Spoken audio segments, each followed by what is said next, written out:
Hello students, welcome to my YouTube channel. मी अज्ञात आनंद गुरव तुमचं माझ्या अज्ञा ई लर्निंग या चॅनलवर स्वागत करते. मुलांना आज आपण आपला 8th स्टँडर्डचा जो हिस्ट्री सब्जेक्ट आहे त्याचा फर्स्ट चॅप्टर जो आहे तो आपण आजच्या व्हिडिओमध्ये पाहणार आहोत. त्याआधी ज्यांनी चॅनल सबस्क्राईब नसेल केला त्यांनी प्लीज चॅनल सबस्क्राईब करा, बेल आयकॉनवर क्लिक करा आणि ऑफकोर्स व्हिडिओ जर आवडला असेल तर व्हिडिओला लाईक, कमेंट आणि शेअरसुद्धा नक्की करा. चला तर मग स्टार्ट करूया आपल्या आजच्या व्हिडिओला. आपला फर्स्ट चॅप्टर आहे 8th स्टँडर्डचा. Okay, so let's start. So friends, आपल्या फर्स्ट चॅप्टरचं नाव आहे सोर्सेस ऑफ हिस्ट्री, म्हणजेच इतिहासाची साधने. बघा, या चॅप्टरमध्ये आपल्याला काय सांगितलं, we have studied the sources of ancient and medieval Indian history. This year we are going to study the sources of modern Indian history. Historical sources include material, written and oral sources. Similarly, sources based on modern technologies such as audio, video and audiovisual are included. आता आपल्याला इथे काय सांगितलं की प्राचीन आणि मध्ययुगीन भारताच्या इतिहासाच्या साधनांचा अभ्यास आपण केलेला आहे, बरोबर. आणि यावर्षी आपण आधुनिक भारताच्या इतिहासाच्या साधनांचा अभ्यास करणार आहोत. इतिहासाच्या साधनांमध्ये भौतिक किंवा लिखित म्हणजेच रिटन आणि मौखिक अशा साधनांचा समावेश होतो. त्याचप्रमाणे आधुनिक तंत्रज्ञानावर आधारित म्हणजेच दृक आणि श्राव्य आणि दृकश्राव्य अशा साधनांचा सुद्धा समावेश होतो. म्हणजे ऑडिओ, व्हिडिओ आणि ऑडिओ व्हिज्युअल अशांचा सुद्धा याच्यामध्ये समावेश होतो. तर नंतरचा टर्म बघा काय आहे, मटेरियल सोर्सेस म्हणजेच भौतिक साधने. Various objects, monuments, places, coins, sculptures, etc. can be included in the material sources of history. म्हणजे इतिहासाच्या भौतिक साधनांमध्ये विविध वस्तू, वास्तू, नाणी, पुतळे आणि काही जे पदके आहेत तर या सगळ्या साधनांचा समावेश करता येईल. ओके, त्याच्यानंतर सेकंड बघा, बिल्डिंग्स अँड प्लेसेस. ओके, म्हणजेच इमारती आणि वास्तू. ठीक आहे. The period of modern Indian history is believed as period of European, especially the British ruler and governance of princely states. In this period, various buildings, bridges, roads, water supply system, fountains, etc. were built. And these buildings include government offices, residence of officers, leaders, and revolutionaries. Okay, palaces of ruler of princely state, forts, prisons, etc. Among these monuments, many buildings are intact even today. Some are declared as national monuments, whereas some are converted into museum. For example, cellular jail in Andaman. Okay. आता या पॅसेजमध्ये आपल्याला काय सांगितलं आहे, इथे आपल्याला buildings and places म्हणजेच इमारती आणि काही वास्तू ज्या आहेत त्यांच्याबद्दल आपल्याला सांगितलं आहे. सो आधुनिक भारताच्या इतिहासातील कालखंड हा युरोपीय, विशेषतः ब्रिटिश सत्ताधीश आणि संस्थानिकांच्या राज्यकारभाराचा काळ हा मानला जातो. आणि या काळात विविध अशा इमारती किंवा पूल आहेत, रस्ते आहेत, कारंजे आहेत यांसारख्या वास्तू बांधल्या गेल्या. या इमारतीमध्ये प्रशासकीय अशा कचेऱ्या म्हणजे खोल्या ज्या आहेत त्या अधिकाऱ्यांची तसेच तिथल्या नेत्यांची, क्रांतिकार जे होते त्यांची निवासस्थानं सुद्धा होती. संस्थानिकांचे राजवाडे, किल्ले, तुरुंग यांसारख्या इमारती सुद्धा त्यावेळेस समावेश होत होता. आणि या वास्तूंपैकी अनेक इमारती आज सुद्धा आपल्याला सुस्थितीत म्हणजेच व्यवस्थित त्या मेंटेन अशा पाहायला मिळतात. काही वास्तू ज्या आहेत या राष्ट्रीय स्मारके म्हणून घोषित केल्या आहेत, तर काही इमारतींमध्ये संग्रहालय उभारण्यात आलेली आहेत. उदाहरणार्थ अंदमान येथील सेल्युलर जेल. ठीक आहे. नंतर बघा काय सांगितलंय, while visiting these sites we get information about contemporary history, architecture, nature of monument and also the economic conditions of that particular period. Just as during the visit to cellular jail in Andaman we get information about the revolutionary work of V.D. Savarkar by visiting Mani Bhavan in Mumbai or Sevagram Ashram at Wardha we get information about the history of Gandhian era. Okay, म्हणजे या सगळ्या वास्तूंना भेट दिल्यानंतर आपल्याला तत्कालीन भारत आणि स्थापत्यशास्त्र आणि वास्तूच्या स्वरूपावरून त्यावेळेची आर्थिक संपन्नता जी आहे याच्याबद्दल आपल्याला माहिती मिळते. जसे अंदमान येथे सेल्युलर जेलला भेट दिल्यावर स्वतंत्रवीर सावरकर यांच्या क्रांतिकार्याविषयी आपल्याला कळतं. त्याचप्रमाणे मुंबईतील मणिभवन आहे किंवा वर्धा येथील सेवाग्राम आश्रम आहे, तर तिथे भेट दिल्यावर तुम्हाला गांधी युगाची माहिती जी आहे, त्यावेळेची जी हिस्ट्री आहे तिच्याबद्दल तुम्हाला इन्फॉर्मेशन जी आहे ती मिळते. ओके. नंतर बघा इथे काय सांगितलंय, do you know museums and history. तुम्हाला माहीत आहे का, म्युझियम्स म्हणजेच वस्तू संग्रहालय आणि हिस्ट्री म्हणजेच इतिहास. Okay. So for the study of history various objects, paintings, photographs and such other things are preserved in a museum. At the Agra Khan Palace in Pune, we can see different objects, documents giving information about the life of Mahatma Gandhi. म्हणजे इतिहासाच्या अभ्यासासाठी वस्तू संग्रहालयामधून विविध वस्तू, चित्रे, छायाचित्रे यांसारख्या विविध अशा गोष्टींचं जतन जे आहे ते केलेलं असतं. पुण्यातील आगा खान पॅलेस येथील गांधी स्मारक जे आहे, गांधी स्मारक संग्रहालयात आपणास महात्मा गांधींच्या वापरातील अनेक वस्तू किंवा जे कागदपत्रे आहेत ते पाहायला मिळतात. राईट. आता इथे खाली आगा खान पॅलेस पुणे याचं इमेज जी आहे ते तुम्हाला इथे दिलेली आहे. ओके. त्याच्यानंतरचा आपला टर्म बघा, स्टॅच्यू अँड मेमोरियल्स. ओके. म्हणजे पुतळे. स्टॅच्यू म्हणजेच पुतळे आणि मेमोरियल्स म्हणजेच स्मारके. So during the pre independence and post independence period, memorial of many personalities were erected in the form of statue, and these statues are also important for the study of modern Indian history. The various statues provide information about the contemporary ruler and eminent personalities. Okay. The display plaque on the statue gives us information about the full name of the concerned person, birth and death detail, brief information about their contribution, and a biographical sketch of the person. Just as the statue of Mahatma Jyotirao Phule, Lokmanya Tilak, Dr. Babasaheb Ambedkar, there are memorials which are erected in the memory of various events which give information about the concerned event, period, people related to event, etc. For example, हुतात्मा स्मारक at various places. Okay. So इथे आपल्याला काय सांगितलं आहे की स्वातंत्र्यापूर्वी आणि स्वातंत्र्यानंतर, ओके, त्या काळात अनेक व्यक्तींची स्मारके जी आहेत ती पुतळ्याच्या स्वरूपात उभारण्यात आली आणि हे पुतळे देखील आधुनिक भारताच्या इतिहासाच्या अभ्यासाच्या दृष्टीने महत्त्वाचे आहेत. विविध अशा पुत्यांवरून आपणास त्या काळातील राजकर्ते किंवा समाजातील जे प्रतिष्ठित व्यक्ती होते त्यांच्याबद्दल आपल्याला माहिती ही मिळते.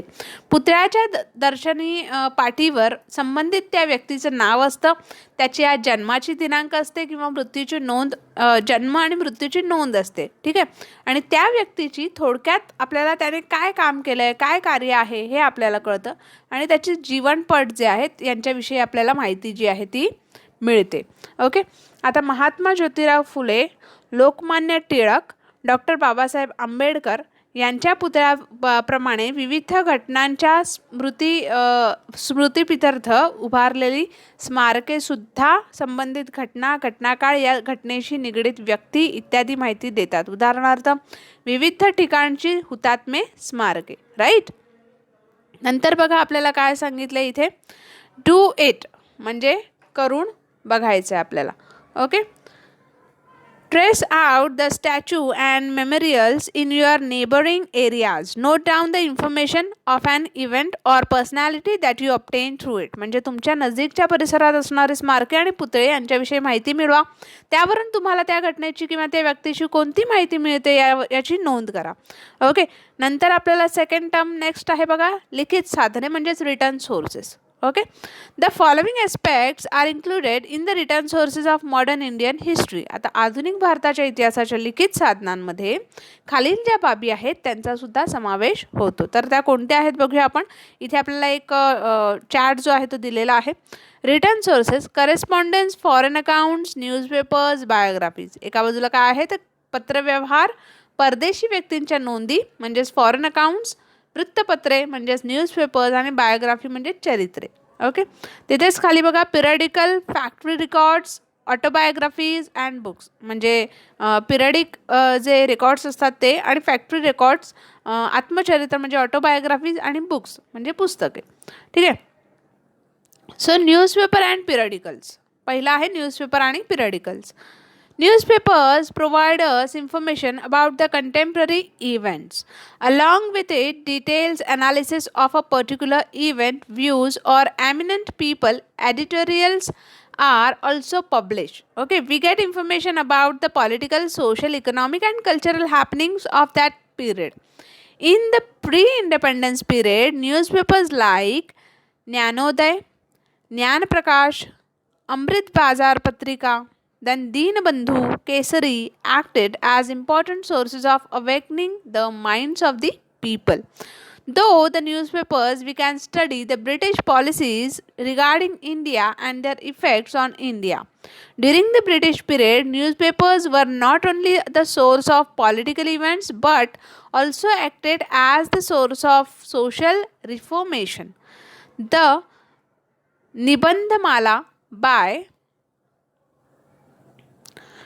Vishnu Shastri Chiplunker and Shatapatre written by Lokahitwadi Alice Gopal Hari Deshmukh. In the weekly, Prabhakar comments on various social and cultural issues. आता इथे आपल्याला काय सांगितले की वृत्तपत्रांमधून आपणास समकालीन अशा घटनांविषयी माहिती मिळते, म्हणजे त्या काळच्या ज्या समकालीन ज्या बातम्या होत्या त्या कंटेम्पररी इव्हेंट, त्याचसोबत एखाद्या घटनेचे सखोल असं विश्लेषण म्हणजे डिटेलमध्ये जी माहिती आहे ती मिळते. मान्यवरांची जी मतं असतात ती सुद्धा आपल्याला कळतात, किंवा अग्रलेख एखाद्या आर्टिकल्स जे आहे ते प्रसिद्ध होतं तर ते सुद्धा आपल्याला कळतं. आपल्याला त्या काळातील राजकीय, सामाजिक, आर्थिक आणि सांस्कृतिक ज्या घडामोडी होत्या त्यांबद्दल आपल्याला माहिती मिळते. स्वातंत्र्यपूर्व काळात ज्ञानोदय, ज्ञानप्रकाश, केशरी, दीनबंधू, अमृत बाजार पत्रिका यांसारखी जी न्यूजपेपर होते ते लोकजागृतीची महत्त्वपूर्ण साधने होते, आणि या वृत्तपत्रांद्वारे आपल्याला ब्रिटिश सरकारची भारताविषयीची जी धोरणं आहे त्यांचे भारतावरील परिणाम यांविषयी जो अभ्यास आहे तो करता येतो. ब्रिटिश काळात वृत्तपत्रे केवळ राजकीय नव्हती, राईट, तर सामाजिक प्रबोधनाची सुद्धा साधने म्हणून ती काम करत होती. आणि विष्णू शास्त्री चिपळूणकर यांनी निबंधमाला या त्यांच्या मासिकेतून लोकहितार्थवादी म्हणजेच कोण तर गोपाळ हरी देशमुख, राईट, यांनी प्रभाकर हे जे साप्ताहिक होतं त्याच्यातून लिहिलेली जी शतपत्रे होती त्यांमधून सुद्धा आपल्याला विविध सामाजिक, सांस्कृतिक विषयांवर त्यांनी जे केलेलं भाष्य आहे ते आपल्याला दिसून येतं. त्याच्यानंतर बघा लेट अस नो, म्हणजे चला जाणून घेऊया काय तर doctor Babasaheb Ambedkar and newspapers, म्हणजे डॉक्टर बाबासाहेब आंबेडकर आणि newspapers. So in January 1920 doctor Babasaheb Ambedkar started the fortnightly Mukanayak. But later Dr. Ambedkar had to leave for higher studies to England, and hence he handed over this paper to his colleagues. In April 1927, Dr. Babasaheb Ambedkar started the newspaper Bahishkrut Bharat. Through the medium of Bahishkrut Bharat, he wrote for the reformation of common people and bringing unity among them. Apart from this, he also started two more papers, namely Janta and Prabuddha Bharat. Okay, आता doctor Babasaheb आंबेडकरांनी 1920च्या जानेवारी महिन्यात मूकनायक हे परीक्षा पाक्षिक जे होते ते सुरू केलं, परंतु त्यातून पुढील विद्या अभ्यासाकरिता इंग्लंडला त्यांना जावं लागलं, आणि त्यामुळे त्यांनी हे जे पत्र होतं हे आपल्या सहकार्याकडे सोपवलं. डॉक्टर बाबासाहेब आंबेडकरांनी एप्रिल 1927 बहिष्कृत भारत हे जे पत्र आहे वृत्तपत्र ते सुरू केलं. सामान्य जनतेचं जे प्रबोधन आहे किंवा संघटन करण्यासाठी त्यांनी बहिष्कृत भारत जो आहे या पत्रातून लिखाण केलेलं आहे. आणि याशिवाय त्यांनी जनता आणि प्रबुद्ध भारत अशी 2 वृत्तपत्रे सुद्धा चालवली. ठीक आहे. आता इथे बहिष्कृत भारतचा जो लोगो आहे न्यूजपेपरचा तो तुम्हाला इथे खाली दिसून येतोय. ठीक आहे. त्याच्यानंतर बघा मॅप्स अँड ड्रॉइंग्स. ठीक आहे. Map is also regarded as an important source of history. The changing nature of a city or a particular location can be traced through maps. The Survey of India was an independent department established during the British period. Though scientific methods of survey, they have created maps of India and various provinces of India, cities, etc.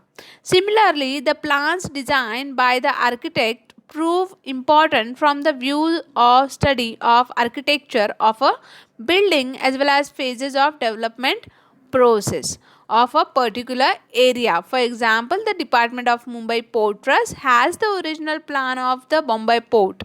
Information about development of Bombay city can be understood through the plans drafted as architect and engineers. Okay, आता इथे आपल्याला काय सांगितलं आहे की नकाशा हे सुद्धा इतिहासाचे महत्त्वाचे साधन मानले जाते. नकाशावरून आपल्याला शहरांचे किंवा एखाद्या ठिकाणाचे बदलणारे स्वरूप जे आहे त्याचा अभ्यास करता येतो.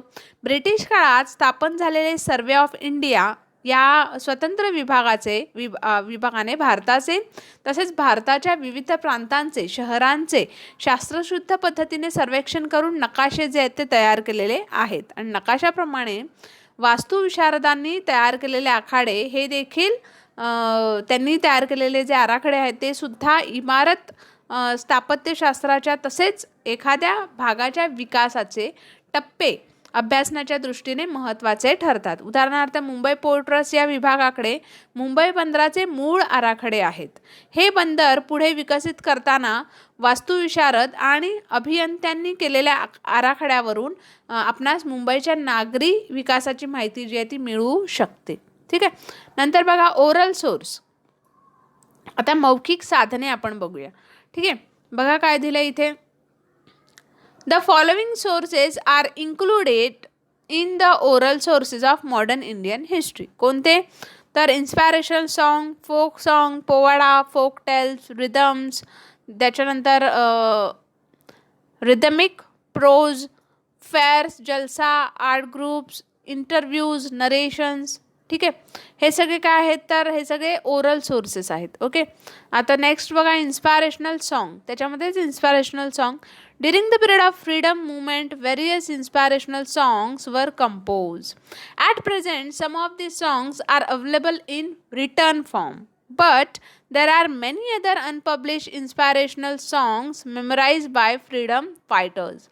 Through this inspirational song, we can get information about the conditions during pre-independence period and also the spirit behind the freedom struggle could be understood. Okay, म्हणजेच इथे काय सांगितलं आपल्याला इन्स्पायरेशनल सॉन्ग म्हणजे स्फूर्तिगीते. बरोबर. स्वतंत्र चळवळीच्या काळात अनेक स्फूर्तिगीतांची रचना केली गेली. त्यांपैकी अनेक गीते आज सुद्धा लिखित स्वरूपात उपलब्ध आहेत. पण अनेक अप्रकाशित स्फूर्तिगीते जी आहेत अनेक अप्रकाशित असे इन्स्पायरेशनल सॉन्ग जे आहेत ते स्वतंत्र सैनिकांनी मुखोद्योग आहेत. या इन्स्पायरेशनल सॉन्गमधून आपल्याला स्वतंत्रपूर्व काळातील परिस्थिती स्वतंत्र आंदोलनामागील जे प्रेरणा होती याबद्दल माहिती जी आहे ती मिळते. ठीक आहे. नेक्स्ट बघा. नेक्स्ट टर्म आहे आपला पोवाडा. Okay, Povada is a source for getting information about a historical event or the work of a person. There are various povadas composed on freedom struggle of 1857, valor of revolutionary during British rule, etc. And these povadas were used to create motivation and spirit. Okay. म्हणजे पोवाड्यामधून ऐतिहासिक घटनेची तसेच व्यक्तीच्या कार्याविषयी माहिती जी आहे ती मिळते. ब्रिटिश काळात 1857चा स्वतंत्र लढा, विविध क्रांतिकारकांनी केलेले पराक्रम यावर आधारित पोवाडे रचले गेले. त्यावेळेला लोकांमध्ये प्रेरणा चैतन्य जे आहे ते निर्माण करण्यासाठी या पोवाड्यांचा उपयोग करण्यात येत होता. बरोबर. त्याच्यानंतर the powadas were used to create motivation and spirit. Right. म्हणजे त्यांच्यात प्रेरणा आणि चैतन्य निर्माण करण्यासाठी पोवाड्यांचा उपयोग केला जात होता. त्याच्यानंतर बघा काय सांगितलं. Do it collect and present the inspirational song and powadas related to the period of Indian freedom movement. म्हणजे त्यावेळेचे जे पोवाडे होते आणि जे इन्स्पायरेशनल सॉन्ग होते ते कलेक्ट करा आणि ते त्याचं सादरीकरण करा. नंतर बघा आपल्याला काय सांगितलं आहे. Okay. These povadas were used to create motivation and spirit among the people apart from freedom movement. The povadas were composed based on the work of Satyashodhak Samaj for awakening among the oppressed classes, the Samyukta Maharashtra movement and such other events. म्हणजे स्वतंत्र लढ्याप्रमाणे सत्यशोधक समाजाने पोवाड्यांच्या माध्यमातून केलेले शोषित वर्गातील जागृती, संयुक्त महाराष्ट्र लढा यांसारख्या घटनांवर आधारित पोवाडे जे आहेत ते रचले, त्यांची रचना जी आहे ती केलेली आहे. त्याच्यानंतर बघा व्हिडिओ, म्हणजेच आपल्याला सगळ्यांना माहिती आहे आता व्हिडिओ म्हणजे काय, ऑडिओ म्हणजे काय हे सुद्धा माहिती आहे राईट. MP3 तुम्ही जे सॉंग्स वगैरे ऐकता ते ऑडिओ फाईल आहे. ऑडिओ अँड व्हिज्युअल म्हणजे जे ऐकूसुद्धा येते आणि दिसतंय सुद्धा. Audio and video right. Visual म्हणजे दिसणे. Okay, or video, audio and audio visual sources. Okay, so during the modern period, due to the development of technology, there was a development in the art of photography, recording, films, etc. Obviously, these photographs, records or films can be used as a source of history. म्हणजे आत्ता आधुनिक काळात तंत्रज्ञानाच्या विकासामुळे, टेक्नॉलॉजीमुळे आपल्याला photography किंवा recording म्हणा किंवा फिल्म्स जे आहेत या सगळ्या गोष्टींची जी आपण वापर करू शकतो राईट. आणि या सगळ्या गोष्टीसुद्धा आपल्या इतिहासाची साधनेच आहेत. बरोबर. त्याच्यानंतर नेक्स्ट टर्म बघा photographs. Okay, photographs are visual source of modern Indian history with the discovery of art of photography. Photograph of various persons, events, objects, structure, places were clicked. Through these photographs, we get information of the person or an event in a visual format. In case of medieval period, there are paintings available that depict the physical features of a person or visual description of a particular event, but the authenticity of these paintings is doubtful. Comparatively, photographs are considered to be more reliable. The photograph of a person gives information about the physical features, dressing style, etc. Photograph of an event give a visual image of the event, whereas photograph of an object or a structure helps in understanding its nature. आता photographs म्हणजेच काय, तर चित्र, छायाचित्र right.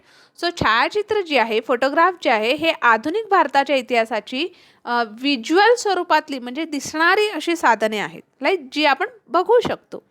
So photograph या कलेचा शोध लागल्यानंतर विविध व्यक्ती, घटना, त्याचप्रमाणे वस्तू किंवा वास्तू यांची छायाचित्रे काढण्यात येऊ लागली. आणि या छायाचित्रांमधून आपणास व्यक्ती तसेच प्रसंग जसे होते किंवा घडले त्याची दृश्य जी आहे ती दृश्य स्वरूपात म्हणजे दिसणाऱ्या स्वरूपात आपल्याला ती माहिती मिळते. मध्ययुगीन काळातील व्यक्ती कशा दिसत होत्या किंवा घटना कशा घडल्या याची चित्र आपल्याला उपलब्ध आहेतच, पण सदर चित्रे किती विश्वसनीय आहेत म्हणजे किती खरी आहेत त्याबाबत सुद्धा प्रश्न उपस्थित केले जातात. या तुलनेत छायाचित्रे ही अधिक विश्वसनीय मानली जातात आणि व्यक्तीच्या छायाचित्रांवरून ती व्यक्ती कशी दिसते किंवा तिचा पेहराव, तिचे कपडे याविषयी माहिती जी आहे ती मिळते. इव्हेंट्सच्या म्हणजे प्रसंगाच्या छायाचित्रांमधून संबंधित प्रसंग नजरेसमोर आपल्या उभा राहतो राईट. वास्तू किंवा वस्तूच्या छायाचित्रांमधून त्या वस्तूचं स्वरूप आपल्या लक्षात येतं, ती कशी दिसते हे आपल्याला कळतं. बरोबर. देन नेक्स्ट आहे आपला रेकॉर्डिंग्स. ओके, म्हणजेच आपण जे रेकॉर्ड करतो, जसं आता मी रेकॉर्ड करते right. So the discovery of technique of recording was also as important as photography. Recording is a form of audio source of history.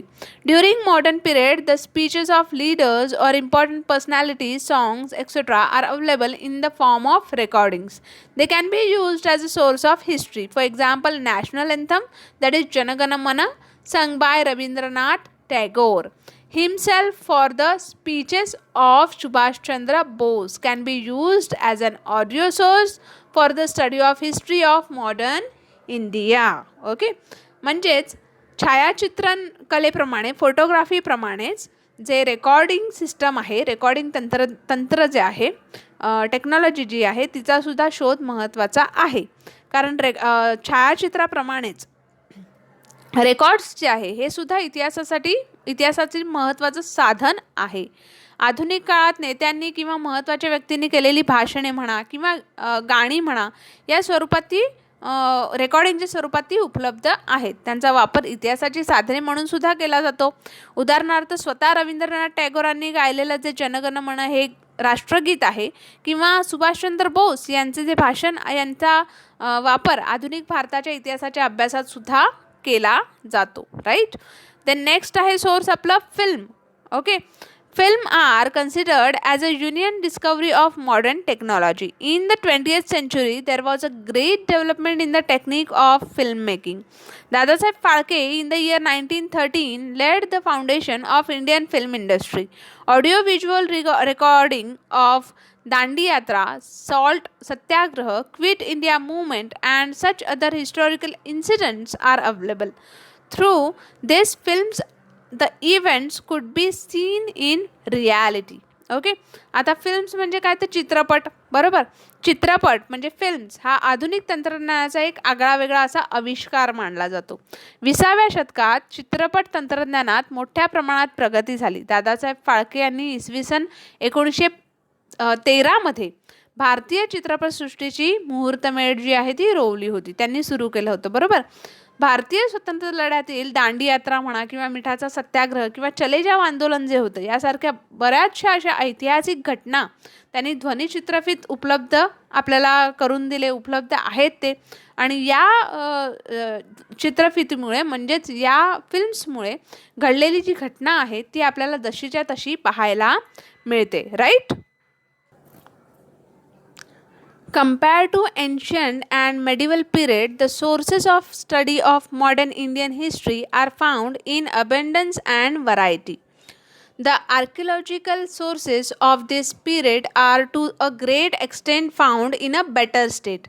There are many written sources preserved in the archives.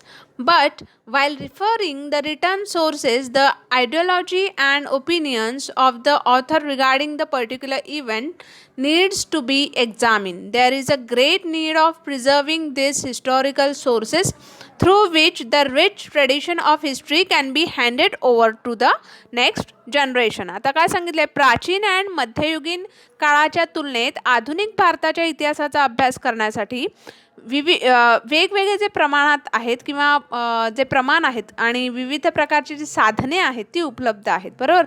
खूप प्रमाणात अशी ती उपलब्ध आहेत. Right.